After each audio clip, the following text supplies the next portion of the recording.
할렐루야. 오늘 예배 가운데도 하나님의 크신 은혜가 여러분들의 삶 가운데 풍성히 임하시게 되기를 주님 이름으로 축복합니다. 우리는 계속해서 금요일마다 요한복음을 지나가고 있습니다. 특별히 지난주에 이어서 우리는 요한복음 10장의 내용을 살펴보고 있고, 요한복음 10장에서 가장 중요한 주제는 단연컨대 목자이신 예수 그리스도, 선한 목자이신 예수 그리스도에 대해서 우리는 나누고 있습니다. 특별히 우리는 지난주에 선한 목자이신 주님에 대한 이미지가 갑자기 생뚱맞게 신약시대에 나왔던 것이 아니라 구약시대에서 이미 목자를 보내주실 것이라는 하나님의 말씀에 근거한 이야기라는 것을 우리는 배웠습니다. 그 본문 이야기를 우리가 한 번 더 좀 보길 원하는데요, 우리 에스겔 34장의 이야기로 한번 보길 원합니다. 우리 성경책 에스겔 34장으로 한번 찾아가셔서 이 목자에 대한 개념, 그리고 목자에 대한 이미지가 신약시대에 갑자기 나온 것이 아니라 하나님께서 이미 목자를 보내주시겠다고 하셨던 그 예표적인 말씀들을 우리가 한 번 더 보기를 원합니다. 에스겔 34장 한번 찾아가 보겠습니다. 에스겔 34장의 어느 한 부분에서 목자가 잠깐 나오는 것은 아니고요, 에스겔 34장 1절부터 끝까지 계속해서 하나님은 목자에 대한 이야기들을 좀 해주시고 있는 장면을 좀 보게 됩니다. 먼저 에스겔 34장의 소제목을 한번 보면 첫 번째 뭐라고 나와 있습니까? 자기만 먹는 이스라엘 목자들. 그러니까 여러분, 이 땅 가운데 하나님께서 목자를 우리 가운데 이미 주셨습니다. 그러나 그들 가운데 이 들었던 이미지의 그 목자들이 전혀 완벽하지도 않고 오히려 양을 돌보지 않고 오히려 그들을 해하고 그들이 힘들게 하고 핍박했던 여러 목자들을 많이 봤습니다. 그런 목자들의 대표적인 샘플들이 그 당시에 있었던 왕들이었습니다. 그러나 그 가운데에서도 하나님의 마음에 합한 사람이 있었으니 그 사람이 누구였습니까? 다윗이었죠. 그런데 그 다윗조차 하나 앞에 고백했으니 그가 뭐라 그랬습니까? 시편 23편에 여호와는 나의 목자다. 그러니까 자기가 목자가 아니라는 거예요. 오히려 하나님이 나의 목자시라는 고백을 다윗은 했습니다. 그런데 그런 세상의 헛된 왕들이 아니라, 그런 이 땅 가운데 부족한 목자에 대한 개념이 아니라 우리 가운데 참된 목자를 보내주실 것이라는 약속이 여기에 계속해서 반복적으로 나와 있는 것을 좀 보게 됩니다. 1절부터 한번 볼게요.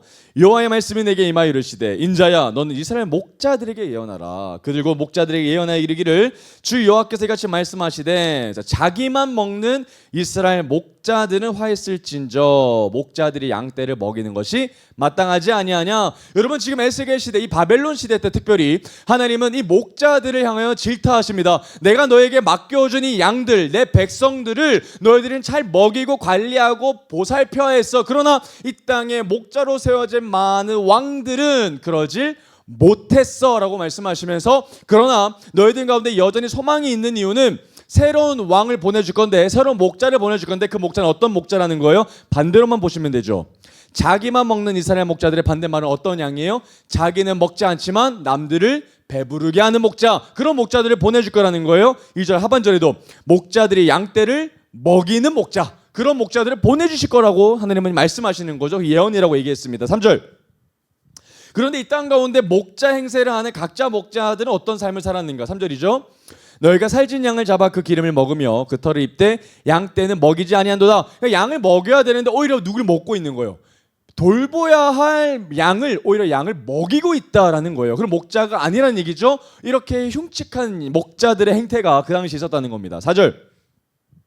너희가 그 연약한 자를 강하게 아니하며 병든 자를 고치지 아니하며 상한 자를 싸매주지 아니하며 쫓기는 자를 돌아오게 하지 아니하며 잃어버린 자를 찾지 아니하고 다만 포악으로 그것들을 다스렸도다. 이것이 이 땅 가운데 보여졌던 많은 목자들, 특별히 요한복음 10장에서 대조적으로 사용되었던 사꾼들의 모습이라는 거예요. 그죠? 그런데 여러분, 이 에스겔서 34장에 우리가 보았던 이 4절 말씀을 반대로 얘기하면 정확하게 예수님의 모습을 우리가 좀 볼 수 있습니다. 한번 반대로 얘기해 볼까요?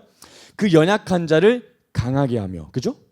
병든 자를 고치며 상한 자를 싸매주시며 쫓기는 자를 돌아오게 하며 잃어버린 자를 찾으시며. 이거 누구세요? 선한 목자이신 예수 그리스도죠. 그러니까 이 땅 가운데 완벽하게 세상의 목자와 하나님께서 보내주시는 왕 중의 왕이신 그 선한 목자는 이렇게 다르다라는 건데, 그 목자를 보내주시겠다는 겁니다. 5절. 그래서 목자가 없으므로 그것들이 흩어지고 흩어져서 모든 들짐승의 밥이 되었도다. 내 양떼가 모든 산과 높은 맷뿌리에마다 유리되고 버려졌다는 거죠. 내 양떼가 온 집에 흩어졌을 때 찾고 찾는 자가 있다 없다? 없다는 거예요. 하나님의 마음으로 잃어버린 자를 찾는 사람이 아무도 없다는 겁니다. 그런데 그 소망 없는 땅 가운데 7절 상반절에 소제목 보면 뭐라고 나와 있습니까? 여호와께서 양떼를, 그러니까 하나님께서 맡겨주신 목자들이 하나님의 마음에 맞지 않으니까 계속해서 하나님께서 맡겨주신 양들 하나님이 보호하라고 하셨는데 그렇게 하지 않으시니까 친히 누가 그걸 구원하러 내려오시겠다는 거예요? 하나님이 내려오시겠다는 거예요. 새로운 목자를 보내주시는 것도 맞지만 그분이 하나님이시라는 것을 얘기하고 있습니다. 7절, 그러므로 목자들아 여호와의 말씀을 들을지어다. 주 여호와의 말씀에 내가 나의 삶을 두고 맹세하노라. 내 양떼가 노략거리가 되고 모든 들짐승의 밥이 된 것은 목자가 없기 때문이라. 내 목자들이 내 양을 찾지 아니하고 자기만 먹이고 내 양떼를 먹이지 아니하였도다. 그러므로 너희 목자들아 여호와의 말씀을 들을지어다. 주 여호와께서 이같이 말씀하시되 내가 목자들을 대적하여 내 양떼를 그들의 손에서 찾으리니 목자들이 양을 먹이지 못할 뿐 아니라 그들이 다시는 자기도 먹이지 못할지라. 내가 내 양을 그들의 입에서 건져내어서 다시는 그 먹이가 되지 아니하리라. 주 여호와께서 이같이 말씀하셨느니라. 누가? 나죠. 나 곧 내가 내 양을 찾고 찾되. 누가요? 잃어버렸던 많은 양들, 온 집에 흩어져 있는 양을 누가 찾기 시작하는 거예요? 하나님이라는 거예요. 하나님이 직접 찾으시겠다는 겁니다. 온 땅에 흩어져 있는 양 한 마리 한 마리에 다 가서 하나님의 양들을 구원하시고 찾아내시고 그들의 상처를 보호하시며 치유하시며 돌보시며 먹이시겠다는 겁니다. 12절, 목자가 양 가운데 있는 날에 양이 들었으면 그때를 찾는 것 같이 내가 내 양을 찾아서 흐리고 캄캄한 날에 그 흩어진 모든 곳에서 그것들을 건져낼지라. 언제요? 흐리고 캄캄한 날. 그 언제? 뭐가 없는 거예요? 이때는 빛이 없는 거죠. 그러면 이렇게 정리할 수 있을 것 같아요. 목자가 이 땅 가운데 오는 날은 참으로 캄캄하고 어두운 날입니다. 그죠? 그런데 목자가 오는 순간 흐리고 캄캄한 날이 어떤 날로 바뀌는 거예요? 광명한 날로 바뀌는 거죠. 그래서 예수 그리스도는 뭐라고 그러셨어요? 나는 세상의 빛이다. 나는 세상의 선한 목자다. 이렇게 말씀하셨던 거죠. 동시에 같은 이미지인 겁니다. 13절, 내가 그것들을 만민 가운데서 끌어내며 여러 백성들 가운데서 모아 그 본토로 데리고 가서 이스라엘 산위에와 시냇가에와 그 땅 모든 거주에서 뭐 할 거라는 거예요? 먹이되. 시편 23편과 정확하게 일치하죠. 시냇가에 가서 먹이는 겁니다. 그죠? 푸른 초장에 쉴만한 물가를 주시는 거죠. 14절, 좋은 꼴을 먹인다. 풀 아닙니까? 그죠? 꼴을 먹인다. 그 우리를 이스라엘 높은 산에 두리니 그것들이 그곳에 있는 좋은 우리에 누워 있으며 이스라엘 산에서 살진 꼴을 먹으리라. 내가 친히 내 양의 목자가 되어. 뭐라고 했습니까? 내가 친히 내 양의 목자가 되어. 여러분, 이게 복음이죠. 하나님께서 목자가 되어주셨던 이야기. 그러니까 사람이 목자가 되는 것이 아니라, 위임하셨던 것이 아니라 하나님이 스스로 자신의 양들을 위하여 목자가 된 이야기가 기독교의 복음입니다. 그래서 목자가 되어서 그것들을 뭐하게 할 거라는 거예요? 누워있게 할 거라는 거예요. 여러분, 양들은 절대로 쉽게 눕지 않습니다. 양들은 어떨 때 누워요? 배부를 때, 평안할 때, 적들이 없을 때, 해하는 이리와 늑대들이 없을 때, 주인을 완벽하게 믿을 때만 양들은 눕습니다. 그래서 쉽게 볼 수 있는 장면이 아니에요. 그런데 하나님이 오시면, 하나님 우리 가운데 목자가 되어주시면 어떻게 된다는 거예요? 양들이 스르르 눕는다는 거예요. 왜요? 불안이 없고 먹을 것이 충분하며 하나님이 내게 목자이시기 때문이라는 거죠. 그죠? 그 놀라운 일이 일어날 거라는 겁니다. 16절, 그 잃어버린 자를 내가 찾으며 쫓기는 자를 내가 돌아오게 하며 상한 자를 내가 싸매주며 병든 자를 내가 강하게 하려니와 살진 자와 강한 자는 내가 없애고 정의대로 그것들을 먹이리라. 17절, 놀라운 말씀이 또 나옵니다. 주 여호와께서 이같이 말씀하셨느니라. 나의 양떼 너희여, 내가 내 양과 양 사이와 순양과 수렴조 사이에서 뭐 하실 거라는 거예요?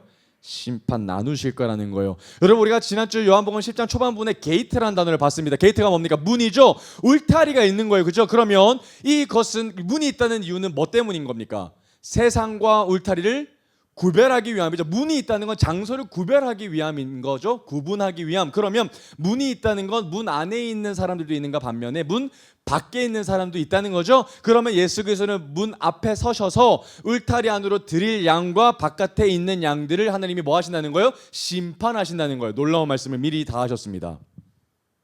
18절, 너희가 좋은 꼴을 먹는 것을 작은 일로 여기느냐? 어찌하여 남은 꼴을 발로 밟았느냐? 너희가 맑은 물을 마시는 것을 작은 일로 여기느냐? 어찌하여 남은 물로 발로 더럽혔느냐? 나의 양은 너희 발로 밟은 것을 먹으며 너희 발로 더럽힌 것을 마시는다 하셨느니라. 그러므로 주 여호와께서 그들에게 같이 말씀하시되 나하고 내가 살찐 양과 파리한 양 사이에서 뭐 할 거라는 거예요? 심판하실 거라는 거예요. 누가요? 목자가. 그죠? 하나님께서 보내주시는 목자가 심판하실 거라는 거예요.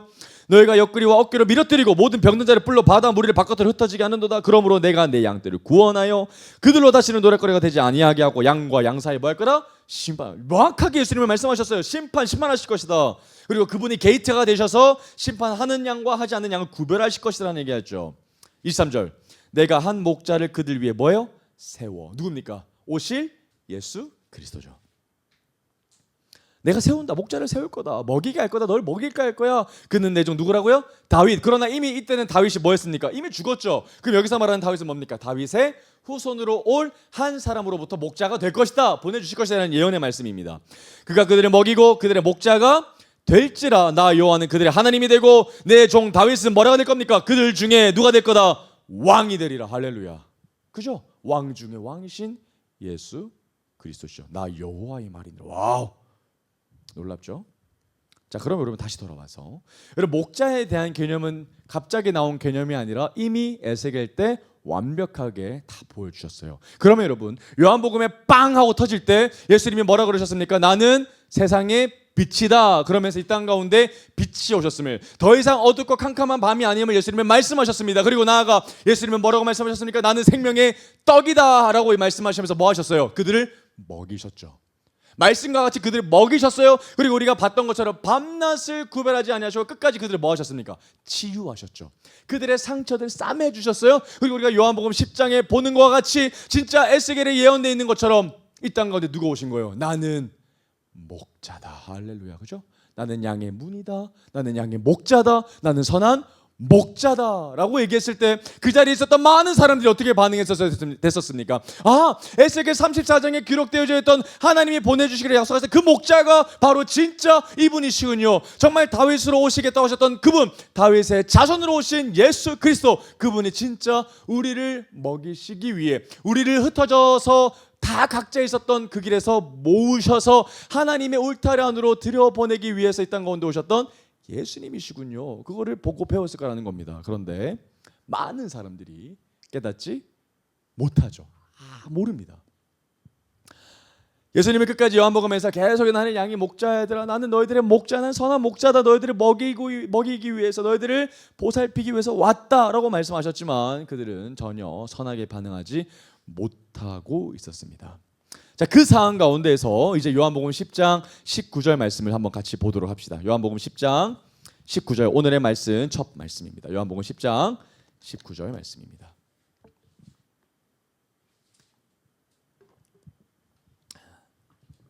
자, 이 말씀으로 말미암아 유대인 중에 다시 뭐가 일어나니? 분쟁이 일어나니. 여러분 아까 위에서 읽었던 우리 요한복음 10장의 상반부와 중반부에서 어떤 이야기 나왔어요? 나는 목자다, 양의 목자다, 나는 양의 문이다, 그리고 나는 선한 목자다, 이런 말씀을 하셨습니다. 그리고 삭군과 비교하셨고요. 그리고 선한 목자는 오히려 자기 목숨을 버리신다, 너희들이 살리기 위해서 버리시기까지 한다 라고 얘기하셨고, 그것이 모두 하나님의 뜻이라고까지 얘기했습니다. 그런데 이 말씀을 들었던 많은 그 당시에 있었던, 현장에 있었던 유대인들이 뭐하고 있다는 겁니까? 분쟁했다는 거예요. 여러분, 분쟁이 무슨 뜻이에요? 논쟁했다는 거예요. 토론했다는 거면 싸웠다는 거, 말로 싸웠다는 거예요. 그런데 여러분, 일방적으로 예수님을 부정했던 이야기만 있었던 것은 아니었던 것 같아요. 그 다음 절에 보면 사람들이 막 서로 각자가 진영이 나뉘어서 어떤 이야기인지, 서로가 누가 맞는지에 대해서 다투고 있었다라는 겁니다. 어찌됐든 그 중심의 핵심에는 누가 있는 거예요? 이분이 진짜 에스겔 34장에서 말씀하고 계시는 하나님의 목자이신지 아니면 자칭 목자인지를 지금 서로가 논쟁하고 있더라, 이 말인 거라는 거예요. 서로 각자 다른 의견을 내고 있었다, 이 말인 겁니다. 자, 그러면 구체적으로 그들이 어떻게 반응하고 싸우고 있는지를 한번 보도록 합시다. 20절 말씀 한번 볼게요. 자, 그 중에 많은 사람이 말하되, 참 말이 많아요, 그죠? 그가 귀신 들려 미쳤거늘 어찌하여 그 말을 듣느냐. 자, 첫 번째 무리는 어떻게 반응하는 사람들이요? 한 부류의 사람들이 이렇게 얘기합니다. 예수님이 어떻게 됐다? 귀신 들려서 미쳐버렸다, 제정신이 아니다. 엄청적으로 모욕적인 발언을 지금 주님 앞에 하고 있다는 겁니다. 여러분, 예수님은 갑자기 와서 목자라고 말씀하셨던 것이 아닙니다. 이때까지 얼마나 많은 기적을 그들에게 보여주셨는지 모릅니다. 그죠? 생명의 떡도 먹여주셨고, 그리고 바다 위도 걸으셨고, 수많은 사람들을 낫게 하시기까지 정말 많은 일들을 행하셨지만 여전히 예수님을 향하여서 있었던 시선은 예수님이 뭐 들렸다? 귀신 들렸다라고 그들은 비난했다는 거예요. 그런데 그렇게 얘기했던 사람들도 있었던가 반면에 21절 한번 보겠습니다. 어떤 또 다른 부류의 사람들이 있었는가? 21절 보면 이런 사람들이 나옵니다. 어떤 사람은 말하되 이 말은 귀신 들린 자의 말이 아닙니다. 반박하는 거죠, 그죠? 그러면서 뭐라고 주장하는가 봤더니 귀신이 맹인의 눈을 뜨게 할 수 있느냐 이렇게 반박을 한다는 거예요. 여러분, 우리가 앞에 살펴본 이야기 가운데서 눈을 떠지게 했던 사람의 이야기를 좀 봤습니다. 실로암에서 눈을 씻게 하자 눈이 완벽하게 떠졌던 일들이 있었는데, 이 맹인이 눈을 뜬 사건을 보고 야, 어떻게 귀신 들린 자가, 미친 자가 어떻게 맹인을 눈 뜨게 할 수 있느냐, 귀신 들린 자는 아니라는 거예요. 어쩌면 이 사람은 선지자일지도 모르겠고, 어쩌면 진짜 주님이 말씀하셨던 진짜 하나님의 아들이신지도 모르겠어. 그러나 나는 확신이 없는데 도대체 누구인지 나도 잘 모르겠어, 이렇게 얘기했던 부류의 사람들도 있었다라는 겁니다. 그러면서 이 사람이 귀신 들린 사람인지 아니면 귀신 들린 자는 아니지만 어떤 능력이 있는 것 같은 사람인 걸로 생각했던지, 이렇게 서로가 각자가 자신의 이야기를 하면서 논쟁하고 있었다는 겁니다. 그런데 이 상황이 누구 앞에서 싸우고 있는 거예요? 주님 앞에서 싸우고 있는 거죠. 주님이 보시기에 얼마나 당황스럽고 또 답답해하셨고 속상해하셨겠습니까? 진짜가 주님 앞에, 주님이 진짜라신데 그 진짜 앞에 사람들이 계속해서 왈가왈부하고 있는 이 장면들이 얼마나 황당한지요. 22절 한번 보겠습니다. 자, 그리고 나서 이제 요한은 상황을 조금 한번 정리하고 그리고 당시에 있었던 상황을 이제 묘사하기 시작합니다. 22절 한번 볼까요?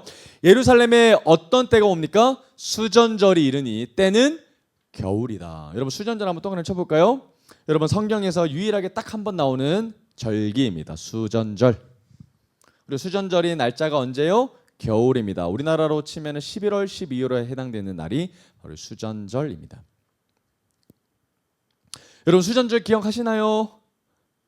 제가 다 알려드렸죠, 그죠? 수요일 날 한번 알려드렸습니다. 여러분, 수전절에 대한 역사를 잠깐 제가 짧게 한번 말씀드릴게요. 여러분, 이스라엘은 이제 나라가 분열되어서 남유다와 북이스라엘로 쪼개졌던 것 다 기억하실 겁니다, 그죠? 그리고 북이스라엘이 아수르에서 멸망하고 그리고 남유다도 바벨론에서 멸망하는 것도 여러분들이 잘 기억하실 것 같아요. 그런데 바벨론이 엄청 영원할 것 같았는데 곧바로 바벨론에 이어서 드러났던 새 제국이었던 페르시아, 또 바사라고 하는 나라에서 바벨론이 삭제가 됩니다. 그리고 페르시아 시대가 도래하게 되겠고요. 그리고 페르시아 시대가 끝나고 그 다음 어떤 나라가 등장하죠? 헬라였죠, 그죠? 헬라 제국이 팍 일어서면서 누가 등장합니까? 헬라 제국을 통치했던 유명한 대왕 알렉산더 대왕이 통치를 하기 시작합니다. 그런데 알렉산더 정말 젊은 나이에 요절하죠. 그러면서 이제 알렉산더 대왕 때 이 나라가 여러 왕조로 좀 쪼개지면서 분란을 하게 됩니다. 자, 그때에 처음으로 이스라엘 영토 가운데 그 후손들, 왕조들이 이제 이 지역을 지배하기 시작했는데 그 지역이 프톨레미 왕조라고 얘기합니다. 한 번쯤은 들어보셨을 거예요. 프톨레미 왕조 때에 이스라엘 지역을 통치하기 시작해요. 그때에는 예루살렘에서 예배도 드릴 수 있게 해줬고 굉장히 선대해 줬습니다. 그런데 이 제국 가운데 이 국제 정사 가운데에서 계속해서 뭔가 문제가 생기자 이 프톨레미 왕조와 옆에 있었던 왕조였던 셀루커스 왕조가 다시 전쟁을 하면서 이스라엘 지역을 기존에 다스리고 있었던 프톨레미 왕조가 물러나게 되고 셀루커스 왕조라고 하는 셀루커스 집안이 이제 통치하기 시작하는데 여기서 문제가 생겨요. 이 셀루커스 왕조라고 하는 사람 가운데에서 이 사람들이 이스라엘을 굉장히 싫어하고 그리고 이 예루살렘에서 드렸던 이 모든 유대인들의 예배를 방해하기 시작합니다. 그러면서 그 가운데에서 굉장히 악질인 사람이 항상 등장하는 그 사람이 안티오쿠스 4세라고 하는 사람인데 이 사람의 별명을 제가 알려드렸죠. 누구였습니까? 에피파네스. 여러분, 이 얘기 언제 얘기했어요? 제가 수요일에 통성할 때 400년 중간세 다 얘기했습니다. 에피파네스라는 별명이 있다 그래서 에피파네스를 왜 얘기했냐면 에피파네스 뜻이 뭐였어요? 신이 나타났다, 신이 현현했다. 그래서 스스로 에피쿠로스 4세가 나는 신이야, 난 이 땅 가운데 알렉산더보다 더 위대한 왕이 될 거야 하면서 유대인들에게 뭘 강요했냐면 자기를 숭배라고 강조했어요. 근데 유대인들이 그거 용납할 수 있어요, 없어요? 절대 없죠. 그러면서 용납하지 않고 거부하기 시작하니까 이 셀루커스 왕조의 이 힘이 있었던 이 에피파네스 안티쿠로스 4세가 뭘 합니까? 신당에서 이제 예루살렘 성전에 들어가서 이 예배하는 장소에, 하느님 앞에 이 분향을 하는 그 장소에 제우스 신상을 딱 세워버려요. 그러면서 더 이상 하나님 앞에 없어, 예배 못 드려, 제사장들 싹 다 처단해버리고 제우스 앞에 예배 드리기 시작합니다. 그리고 더 가증한 일들이 시작하는데 뭘 하냐면 그 당시에 유대인들은 돼지 먹지 않습니다. 그리고 심지어 우리가 중동에 가보면 알겠지만 중동 사람들은 돼지를 먹지 않습니다. 레위법 때문에 그래요. 그런데 그들이 먹지 않는 이 돼지 고기를 잡아서 입에 먹여버리고 그리고 하나님 앞에 그 돼지 고기를 드리게 합니다. 얼마나 그들이 정체성이 무너지기 시작했습니다. 그러면서 이들이 억압을 막 받기 시작하다가 한 제사장 그룹이 마따디아 제사장 그룹이 있는데 이 사람들이 이렇게 생각했던 거예요. 야, 더 이상 우리가 이렇게 살 수는 없어. 더 이상 우리가 이렇게 하나님 앞에 가증스럽게 예배를 못 드릴 수는 없어 라고 해가지고 그 집안을 중심으로 혁명을 일으키게 되는데 그 중에 셋째 아들 누가?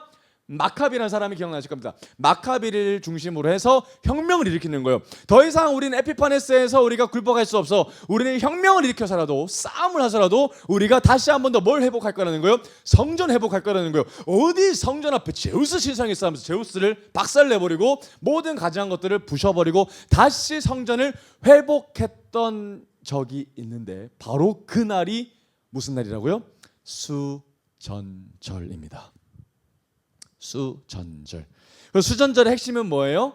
이방 헬라 제국에 의해서 가증스럽게 변했던 타락했던 성전을 다시 뭐한 것? 다시 회복했던 사건이 바로 뭐라는 거예요? 수전절이라는 거예요. 한자가 수전절인 이유는 딱 이렇게 있습니다. 숫자가 무슨 숫자면 닦을 수예요. 그러니까 성전을 닦는다는 거예요. 다시 더러워진 성전을 다시 닦는다. 그래서 전자는 대궐전자 써서 성전 더러워진 것들을 다시 정비하고 깨끗하게 한다. 이런 의미로 수전절입니다. 그러면 유대인들한테는 수전절 중요해요? 안 중요해요? 진짜 중요하죠. 뭐가 회복된 날이기 때문에, 성전이 회복된 날이기 때문에, 예배가 회복된 날이기 때문에. 그런데 수전절 우리가 잘 기억하지 못하는 이유는 모세 때 있었어요? 없었어요? 없었기 때문입니다. 그래서 이 수전절은 400년 중간사 이후에 생긴 절기이기 때문에 우리가 잘 모릅니다. 그러나 여전히 유대인들은 이 수전절을 굉장히 소중하게 생각합니다. 왜요? 성전 회복한 날이기 때문에 그렇다는 거예요. 자, 여러분, 그러면 제가 화면 한번 보면서 수전절이 무엇인지 한번 잠깐 보여주겠습니다. 한번 화면 넘겨주면 감사하겠어요. 수전절, 제가 몇 가지 이미지를 가지고 왔는데, 자, 이게 수전절의 상징인 이제 메노라라는 이제 금촛대입니다. 이 금촛대에서 이제 불을 하나하나 붙이면서 그 날을 기념을 하는데 하루에 하나씩 불을 켭니다. 총 몇 개죠? 불 켜는 장소가 이렇게 9개죠. 그죠? 완벽하게 대칭을 통해서 이제 이 메노라라고 하는 등잔대라고 얘기합니다. 그리고 이 형상은 어디에서 본 거죠? 성전 안에 있는 등잔대죠. 그죠? 그래서 출애굽기 때 다 봤었더니 등잔대를 하나하나씩 키면서 빛의 날인 것을 우리가 볼 수 있습니다. 그러면서 이 날이 11월 달 12월이라고 이제 얘기를 하니까 그날 때쯤이면 유대인들에게는 그들의만의 크리스마스라고도 얘기를 할 정도로 굉장히 크게 성대하게 얘기합니다. 또 한 번 사진 보여주시겠어요? 자, 그래서 이제 유대인으로는 하누카라고도 얘기를 하는데 이 하누카의 뜻은 봉헌이라는 뜻이 있어요. 하나님 앞에 드렸다. 뭘 드린 걸까요? 성전을 다시 깨끗하게 해서 하나님 앞에 드렸다. 그래서 뭐 해피 하누카 이렇게 얘기를 하기도 합니다. 그들한테는 진짜 크리스마스이거든요. 또 다음 사진 보여주겠어요? 네, 그래서 이렇게 보면 이 날을 기념해서 하루에 하나씩 킵니다. 그래서 날마다 다 의미가 있어요. 근데 우리가 이것까지는 알 필요는 없고 하나씩 다 키면서 그날 마지막 초를 딱 붙였을 때 엄청난 행복하면서 기뻐하는 유대인들을 볼 수 있습니다. 그래서 이스라엘의 수전절 때 가면 엄청나게 기쁜 퍼레이드와 어떤 마켓들도 많이 볼 수 있다고 해요. 어찌됐든 유대인들한테는 됐습니다. 어찌됐든 유대인들한테는 이 수전절이 굉장히 뭐하다? 소중하고 중요한 날이다. 뭐 때문에요? 하나님 앞에 성전을 다시 회복하고 성전을 다시 드린 날이기 때문이라는 거죠. 그렇죠? 놀라운 일이라는 거기 때문에 그렇다는 겁니다. 자, 그러면 바로 이 날이 그런 날이라는 거예요. 42절 우리가 보겠습니다. 22절 한번 보면 어떤 때라고요? 예루살렘의 수전절이 이르니. 그러면 여러분 상상하셔야 돼요. 예루살렘이 어떤 분위기예요 지금? 엄청 설레고 기뻐하고 동네마다 촛불 켜면서 그 크리스마스 연말 분위기를 지금 여러분들이 떠올리시면 되는 거예요. 아시겠죠? 그러면서 이제 말씀이 이어집니다. 23절입니다. 예수께서 성전한 솔로몬 행각에서 거니시니. 여러분, 예수님이 왜 거니셨을까요? 뭘 보셨을까요? 사람들이 뭐 하기라고 지금 뭐 준비하느라 바빠요? 수전절 준비하느라 바빠요. 전부 막 불 켜고 메노라 촛대 준비하고 전부 설레가지고 맛있는 음식 먹고 막 이런 이야기를 한다고 너무 바빠서 사람들이 막 이야기하고 있는 겁니다. 그러면 예수님이 어떤 장면 보고 계시는 거예요? 바로 그 장면 보고 계시는 거죠. 수전절 준비하고 계시는 장면 보고 계신다는 거예요. 자, 그러면 이 겨울에 예수님이 수전절에 성전 돌아다니면서 그런 장면들을 보고 계실 때 어떤 마음이셨을까요? 예수님이 어떤 마음이셨을까? 수전절은 어떤 날? 성전 회복해서 성전 드린 날이라 그랬죠. 그런데 예수님은 어떤 마음이셨을까를 생각해 보면 좀 그렇게 좋지는 않으셨을 것 같아요. 왜 그렇죠? 수전절의 주인은 누구죠? 예수님이시죠. 왜죠? 예수님이 성전의 주인이시기 때문이죠. 예수님이 성전이시기 때문이죠. 그런데 성전의 이 날에, 성전 회복했던 그 수전전 날에 예수님은 환영받지 못하고 있다는 거예요. 얼마나 쓸쓸하셨을까요? 24절 봅니다. 자, 그때의 일인데요. 24절. 자, 유대인들이 애워싸고 이르되 당신이 언제까지나 우리 마음을 의혹하게 하려 하나이까? 그리스도이면 밝히 말씀하소서. 이렇게 얘기합니다. 그죠? 유대인들이 애워싸고 이르되, 여러분 지금 상황이 어떻습니까?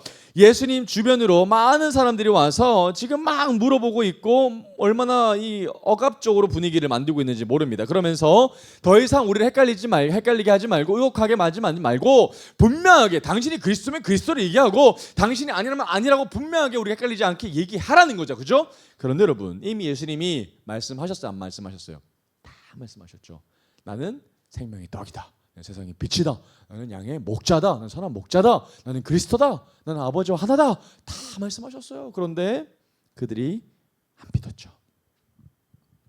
그때 일들은 이미 요한복음 1장에서 우리가 다 살펴봤습니다. 여러분 요한복음 1장으로 한번 가보겠습니다. 요한복음 1장 한번 보겠습니다. 우리가 다 지나왔던 일들이었는데 요한복음 1장에 가보면 4절 한번 보겠습니다. 자, 그 안에 생명이 있었으니 이 생명은 사람들의 빛이라. 빛이 어둠의 빛이되 어둠이 뭐예요? 깨닫지 못하죠. 빛이 왔다는 거 누가 왔어요? 목자가 왔다는 상징인데 사람들이 알아듣질 못했다라는 거죠. 9절 보겠습니다. 참빛 곧 세상에 와서 각 사람에게 비추는 빛이 있었나니 그가 세상에 계셨으며 세상은 그로 말미암아 지은 바 되었으되 세상이 그를 알지 못했다. 11절 자기 땅에 오매 자기 백성이 영접했다 안 했다? 안 했다는 거. 여러분 남의 땅 가가지고 남의 백성한테 가서 예수님이 왕노릇한 거 아니에요. 자기 땅에 가서 자기 백성에 가서 왕으로 서셨는데 아무도 예수님을 영접하지 않았다는 거예요. 환영하지 않았다는 거예요. 그런데 오늘 말씀 보면 더 슬픈 이유는 뭐 때문에 하는 겁니까? 수전절이 더 슬프게 한다는 거예요. 예수님이 가장 주인공이시고 예수님 환영받으셔야 하는 그때에 예수님은 정작 환영받지 못하시고 사람들이 예수님을 배척해하고 논쟁하고 싸우고 있다라는 건데 오늘 다시 돌아와서 10장 24절 보면 유대인들이 뭐하고 있습니까? 애워싸서 예수님을 겁박해하며 질문하고 있다는 거죠. 당신 도대체 누굽니까? 당신 그리스도야 아니야? 딱 대답해! 라고 얘기하는 이 장면들이 예수님이 보시기에 얼마나 위협적으로 받아들여지셨겠습니까? 그리고 심지어 여기 있는 사람들 대부분이 유대인들이고 양들 아닙니까? 양들이 주인에게 들이받으려고 하고 있는 이 장면인 거죠. 마치 염소가 되어서 주인을 들이받는 양처럼 말입니다. 얼마나 기가 막힌 일입니까? 당장에도 쓸어버려도 아무 말 못할 것 같은데 예수님은 이렇게 얘기하셔요. 25절 보겠습니다. 뭐라고 말씀하는지 한번 보겠습니다. 예수께서 대답하시되 내가 너에게 말하였으되 믿지 아니하노라. 예수님은 말씀 다 하셨어요. 그죠? 다 했지만 니들이 뭐 하는 거예요? 안 믿는 거예요. 안 믿는 거죠. 그죠? 내가 내 아버지의 이름으로 행한 일들이 나를 증거하는 것이다. 여러분 이때까지 예수님이 이 땅 가운데 오셔서 정말 많은 일들을 행하셨습니다. 그죠? 오병이어도 기적 행하셨고요. 가나 혼인잔치에서 물을 포도주로 바꾸셨고요. 바다 위를 걸으셨고 많은 사람들이 살리셨고 치유하셨습니다. 그죠? 그런 기적을 경험했음에도 불구하고 이 많은 사람들이 예수님을 뭐 했어요? 안 믿었다는 거예요. 그죠? 믿기 어려웠다는 게 아니라 안 믿기로 결정한 것뿐이라는 거예요.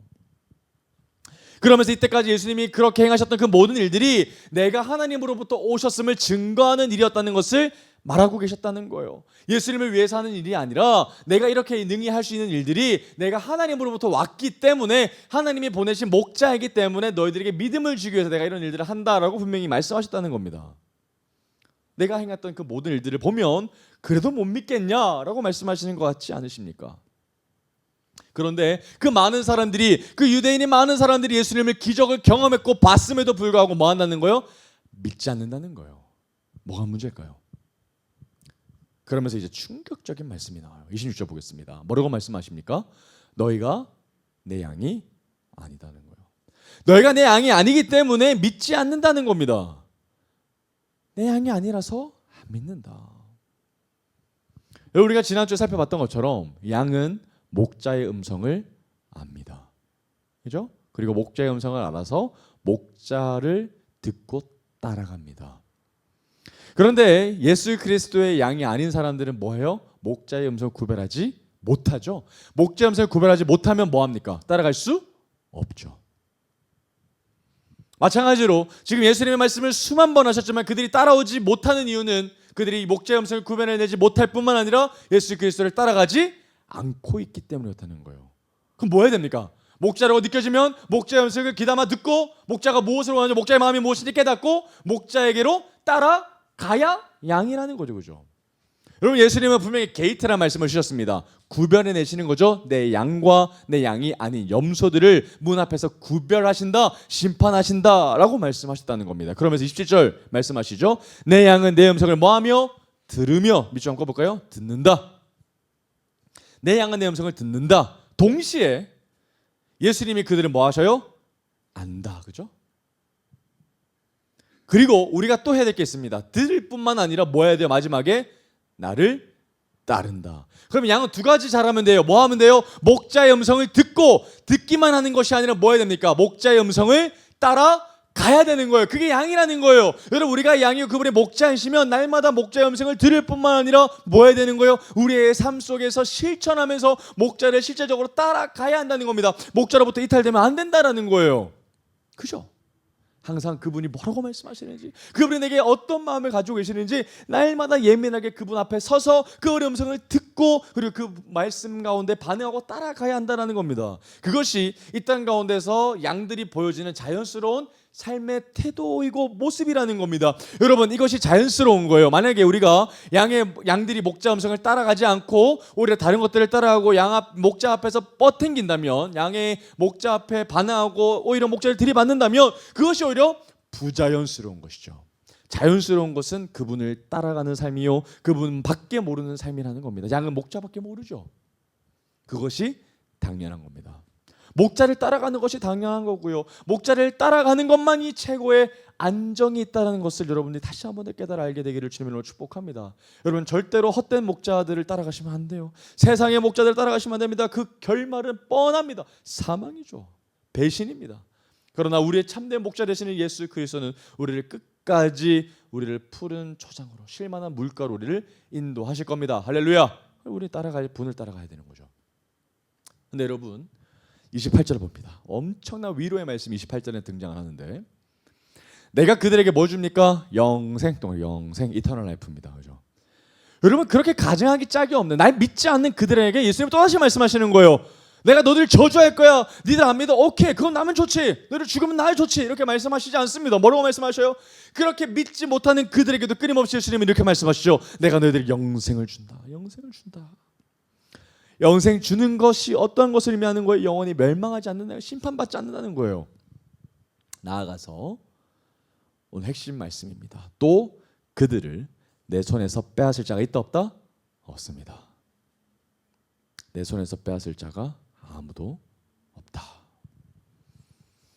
그러면 이미 우리들은 어디 안에 있는 거예요? 주님 손 안에 있는 겁니다. 할렐루야. 여러분 아무리 우리가 나가려고 해도 우리가 아무리 배신해도 우리는 어디 손 안에 있는 거예요? 주님 손 안에 있는 거예요. 여러분 우리 많이 들어봤습니다. 여러분 많은 사람들이 이렇게 얘기하는 걸 들어봤죠? 네가 아무리 해봤자 아무리 도망가봤자 내 손바닥 아니야. 무슨 말이에요? 아무리 우리가 벗어나려고 해도 우리가 아무리 그 사람을 미웃고 때리고 떠난다 하더라도 아무리 도망간다 하더라도 내 손바닥 안에 있다.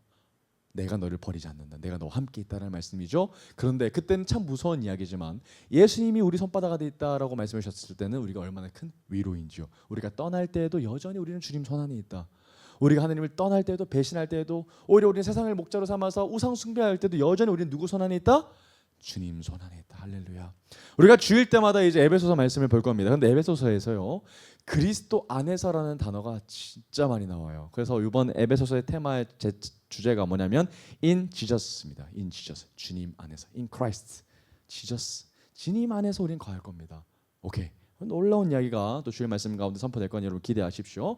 어찌됐든 주님 손 안에 우리가 붙잡혔기 때문에 아무리 네가 노력한다고 하더라도 발버둥 칠 수 없다. 내가 너희들 인생을 책임지고 영원한 생명을 주실 것이다 라는 이야기들을 주님이 우리에게 하고 계신다라는 겁니다. 그런데 여러분 이 이야기도 주님이 갑자기 생뚱맞게 처음 하신 것은 아니라는 사실이 놀라운 이야기예요.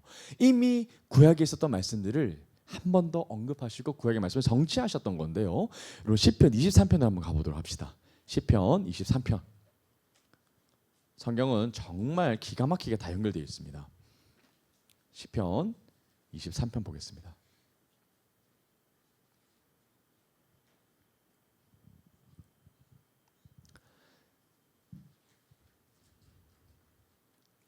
자, 여호와는 나의 목자, 신이 내게 부족함이 없으리로다. 그가 나를 푸른 풀밭에 누이시며 쉴 만한 물가로 인도하시는도다. 내 영혼을 소생시키시고 자기 이름을 위하여 의의 길로 인도하시는도다. 여러분, 여기서 보면 단어가 반복되는 하반절에 보이는 단어가 어떤 단어예요? 인도하시는도다. 또 저거 인도하신다. 2절에 나오죠. 인도하신다. 3절 인도하신다. 4절에 보면 내가 사망이 엄침한 골짜기로 다닐 때로 해를 두려워하지 않을 것은 주께서 나와 뭐 하신다? 함께 하신다. 인도죠. 함께 하신다. 그리고 주의 지팡이와 막대기가 나를 뭐 한다? 안위하신다. 그죠? 안위하셔서 5절에 결론이 나옵니다. 내 잔이 넘친다. 그죠? 그럼 다시 돌아와 볼게요. 29절입니다.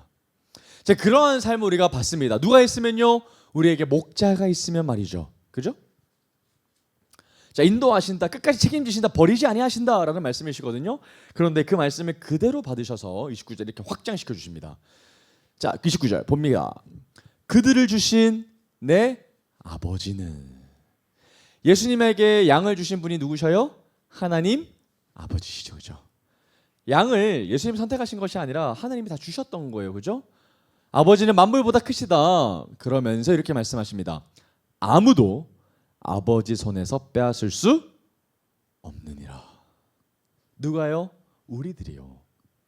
우리가 세상 가운데 뭘 하든 간에 예수님 손바닥 안에 있기 때문에 아무도 이 손바닥 안에 우리들을 훔쳐갈 수 있다 없다? 없다라는 거예요.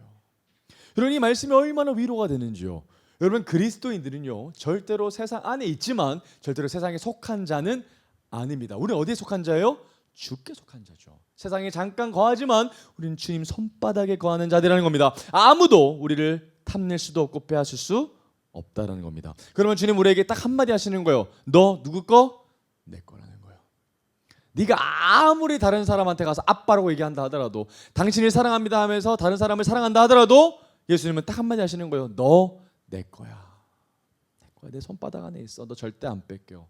너는 나의 신부야 라고 말씀하신다는 겁니다.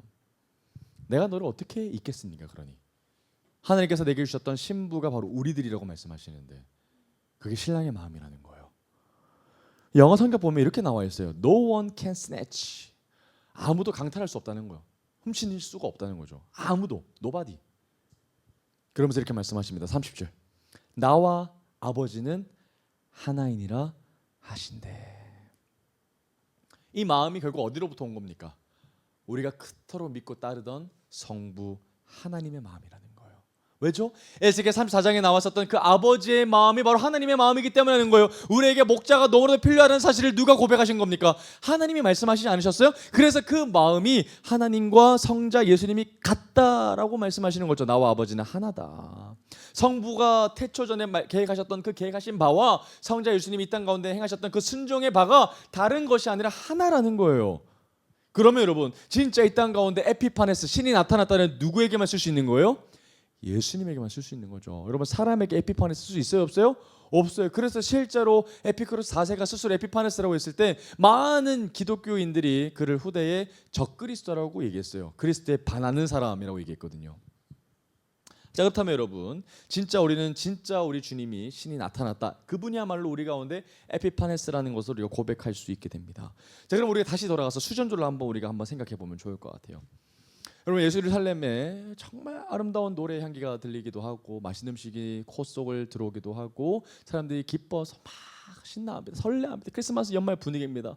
사람들이 전부 성전이 회복됐다는 것을 보고 하나님 앞에 감사해하며 또 마카비 혁명을 일으켰던 마카비 가문들에 감사하면서 서로 선물로 나누고 막 이러고 있는데 주님이 그때 다 오셔가지고 예수님을 둘러싼 많은 사람들이 예수님 앞에 따지기 시작합니다. 당신이 그리스도냐 아니냐 하면서 사람들이 막 싸우기 시작하고 예수님을 겁박하기 시작하고 예수님을 무시하기도 하고 예수님을 조롱하기도 합니다. 심지어 이제 우리 다음 주에 볼 본문들을 보면 예수님이 이 말씀을 했다는 것만으로 해서 예수님을 돌로 쳐서 죽이려고 합니다. 여러분, 이 성전의 주인이신 수전절에 많은 사람들이 예수님을 바라보고 예수님을 영접해야 하지만 성전의 주인이신 예수님을 오히려 겁박해하고 예수님을 죽이려고 하고 있다면 그때 들었던 예수님의 마음이 어떤 마음이셨을까 하는 점이라는 거예요.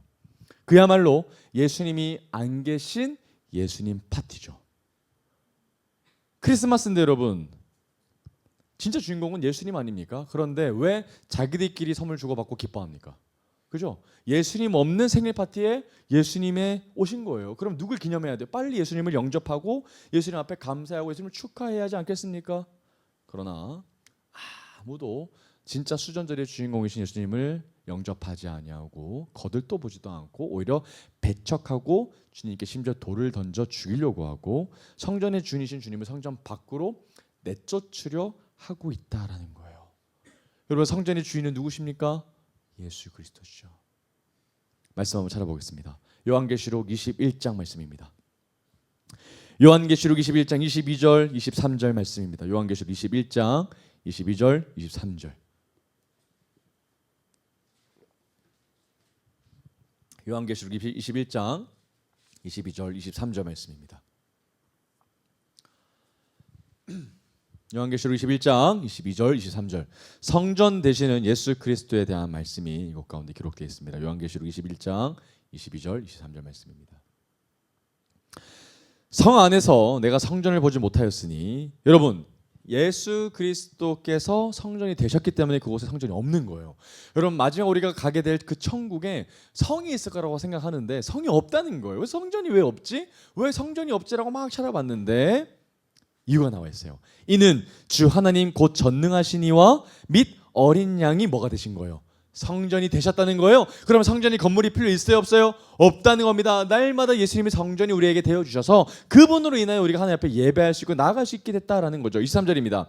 그 성은 해나 달의 비침이 쓸데없다. 왜죠? 참 빛이신 예수님이 그곳을 다 비춰주시기 때문이라는 거죠. 이는 하느님의 영광이 비치고 어린 양이 그 등불이 되십니다. 할렐루야. 그죠? 진짜 우리 가운데 성전에 들어오시는 예수 그리스도가 그분이 주인공이시다라는 것을 우리가 요한계시록을 통해서도 또 볼 수 있습니다. 자, 그럼 우리가 다시 돌아와서요. 수전절의 주인공은 철저히 완벽히 누가 주인공이셔요? 예수님, 주님이 주인공이십니다. 주님 거죠. 그런데 그 주님이 오늘 우리 가운데 강력하게 선포하시는 말씀이 뭐냐면, 너의 상황과 너의 태도와 너의 요즘과 상관없이 너는 누구 거라는 거예요? 내 거라는 거예요. 너는 내 손바닥에 있다는 겁니다. 아무도 내게서 너를 빼앗을 수 없다. 왜죠? 아버지께서 내게 주셨기 때문이에요. 성부 하나님께서 내게 주셨기 때문에 성자 예수님께 있는 그 양들은 절대로 세상 가운데 뺏겨질 수가 없다라고 얘기를 하고 계신다는 겁니다. 자, 그러면 우리는 그런 양들이죠. 그러면 예수님 앞에 우리는 이렇게 딱 하나만 얘기하면 돼요. 아, 그분이 나의 목자시구나. 그분이 나의 영원한 생명을 주는 목자시구나. 내가 그분의 손바닥 안에 있구나. 그럼 나는 어디에 있는 것이 가장 안전한 거예요? 손바닥 안에 누워있기만 하면 되는 거예요. 손바닥 안에 있으면서 다른 손바닥에 갈 필요 있어요, 없어요? 없는 거죠. 더 이상 다른 곳에 헤맬 필요 없다는 겁니다. 그러면 나의 주인이 누구이신지 이제 명확하게 알았으니 그분 앞에만 가서 우리가 무릎을 꿇고 엎드려서 주님만을 예배합니다. 주님만을 경배합니다. 이렇게 고백해야 되지 않겠습니까? 여러분, 양들이 이렇게 돌아다니는데 그분이 나의 등불이시면 우린 양들이 뭐만 따라가면 돼요? 등불이신 목자만 따라가면 어두워질 일이 없어요. 그런데 등불을 쫓아가지 않다 보니까 내 인생 가운데 뭐가 필요한 거예요? 내 인생을 비춰줄 등불이 필요한 거예요. 그래서 다른 등불 앞에서 헤매거나 아니면 내 몸에 줄을 막 주렁주렁 감아서 네온사인으로 내 몸을 스스로 밝히는 이상한 짓을 하고 있거나, 그렇게 사는 것이 아니라 오직 등불이 되어주시는 예수님만 따라가면서 내 인생 가운데 어떠한 어둠도 없게 오직 주님으로 말미암아 우리의 삶 가운데 광명만이 임하게 되기를 주님 이름으로 축복합니다. 아멘. 우리 가운데 어떤 어둠도 예수 그리스도의 밝은 빛으로 물러가게 될 줄 믿습니다. 이것이 여러분들을 향한, 당신을 향한, 우리 에이맨을 향한 주님의 완벽한 사랑인 줄 믿으시길 바랍니다. 아멘. 그래서 여러분, 이렇게 좀 정리할 수 있을 것 같아요. 아무도 주님 손에서 나를 빼앗을 수 없다. 이것도 한마디죠, 그죠? 아무도, 그 누구도 주님 손 안에 있는 나를 빼앗을 수 없다. 또 이렇게도 얘기할 수 있을 것 같아요. 아무도 내 예배를 빼앗을 수 없다. 아무도 내 기도를 빼앗을 수 없다. 아무도 내 찬양을 빼앗을 수 없다. 그 아무도 말씀을 빼앗을 수 없다. 그 아무것도 하나님과의 교제를 빼앗을 수 없다. 할렐루야. 왜요? 우리 누구 안에 있기 때문에요? In Jesus Christ. 주님 손바닥 안에 있는 자들이기 때문인 줄 믿으시기 바랍니다. 아멘. 그래서 오늘 시간 가운데 여러분 선포하면서 나아갔으면 좋겠습니다. 주님, 우린 주님 손에 있는 줄 알았습니다. 어떠한 걱정도, 어떠한 두려움도, 어떠한 고민도, 우리의 모든 삶도, 내 인생 전체도 주님 손 안에 있으니 오직 나는 주님 손바닥 안에 있는 자 되어 주님만을 바라보고 주님 앞에만 엎드리는 자들 되게 하여 주시옵소서. 우리 그렇게 우리 마지막 찬양하면서 고백하고 기도하며 우리 주 앞에 나가길 원합니다.